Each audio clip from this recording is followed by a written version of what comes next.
When it comes to Rockstar Games, one of their most consistent things is their tendency to expand. Whether it's the jump from 2D GTA games to the 3D era, or how massive GTA San Andreas was when compared to everything that came before it, we can always see that this company takes expansion very seriously. Fortunately, this applies to Grand Theft Auto 6 as well, and there is no doubt that its map will be bigger than everything that we have seen so far. However, something not everyone knows is that the map of GTA 6 was supposed to be huge, larger than anything we could have expected.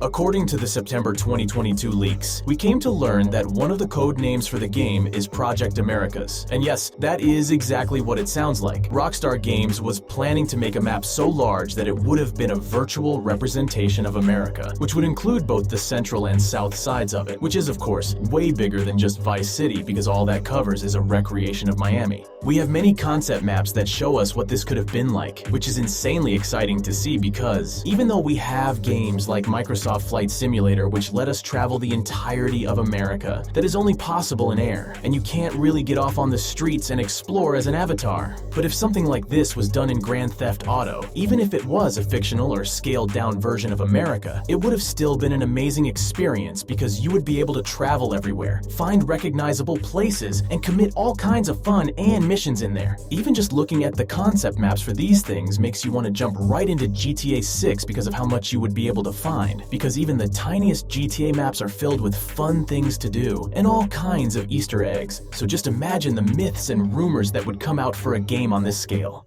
Unfortunately, according to industry sources and other leaks, we now know that the Grand Theft Auto 6 map is not going to be as huge as Rockstar Games was originally planning to make it, and we know the reasons behind it, which are very understandable, even if it is a bit of a bummer by the end of the day. Firstly, development time and costs have increased massively over the years because of the fact that Rockstar Games always has to make a larger game than what they previously released. And since graphics and technologies are becoming greater every single day, more time, effort, and money has to be spent on taking care of every single detail and making sure that fans won't be able to nitpick about it being outdated. Secondly, we have the fact that Rockstar Games suffered from a lot of criticism both from their own employees, journalists, and fans for their extreme crunch conditions, which were most prominently experienced by people who worked on Red Dead Redemption as they had to pull 20-hour workdays, and there was a report of a person even collapsing within their office due to exhaustion. So, one thing that Rockstar decided to do from this point on, which is confirmed by a Bloomberg report, was to eliminate the crunch culture within their offices, which means that employees only have to work reasonable hours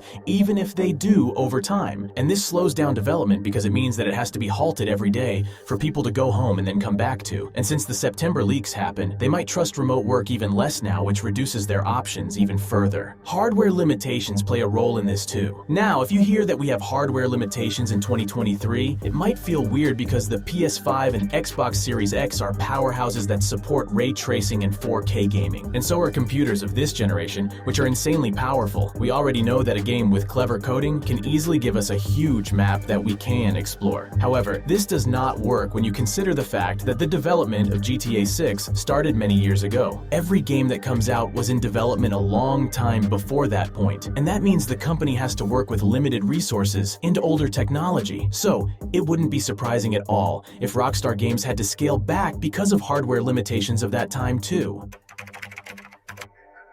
An interesting thing to note about Rockstar Games is that the number of cities in any GTA game does not equal to a large size. The 2D GTA games had multiple cities for the player to explore, yet those maps were smaller than anything that the 3D era has to offer, even if we only look at Grand Theft Auto 3 itself, which has one city and is the first game that stopped being 2D too. Then we have GTA San Andreas, which feels like it has one of the largest maps in an open world game and even contains multiple cities. We have Los Santos, San Fierro, Las Venturas, and the entire countryside that the player can visit. And all of these are cleverly made smaller versions of real-life American cities, which adds a lot of variety to the experience because none of the 4 locations look the same as each other. But when we go into specifics, we aren't overly familiar with the San Andreas map just because we played the game too much. It's because outside of the illusion of having big cities, the map itself is quite small. It's about 33 square kilometers, which is huge for the time, but nothing big in 2023. That is because Grand Theft Auto 5 came out with with a map which is 75 kilometers, which dominates the old San Andreas map without any effort. And this is often confusing for some people because the map of GTA 5 only contains Los Santos and Blaine County. We don't have the Las Venturas or San Fierro. This does get rid of the variety that the old game had to offer within its locations and sometimes makes the map feel smaller too due to the lack of options. However, if we set our feelings aside, it's undeniable that the map of GTA 5 is objectively massive, and it puts a new spin of Los Santos, which makes it feel like a real-world city. And this shows us the genius of Rockstar Games and how they expand. And the same applied to GTA 4 too, as its version of Liberty City, despite being a single city, was much larger than what GTA 3 and Liberty City Stories had to offer. So even if the GTA 6 map is no longer going to be as diverse as it was once meant to be, even if we only get Vice City as an explorable location, it's still going to be bigger than anything that we have seen before, whether in GTA San Andreas, GTA 4, GTA 5, or even Red Dead Redemption 2. And this is honestly very exciting because even the GTA Vice City had one of the smallest maps in the series. I remember it was so much fun to explore due to its aesthetics and upgrades from the emptiness of GTA 3. Last but not least, there is an alleged leak that was posted recently on Twitter, and it shows a specific section of the upcoming GTA 6 map, with the realistic chunk of land that has residential buildings, a bunch of roads, and tons of greenery too, with a water body being visible on the left side, which will be a very common thing in the Vice City map.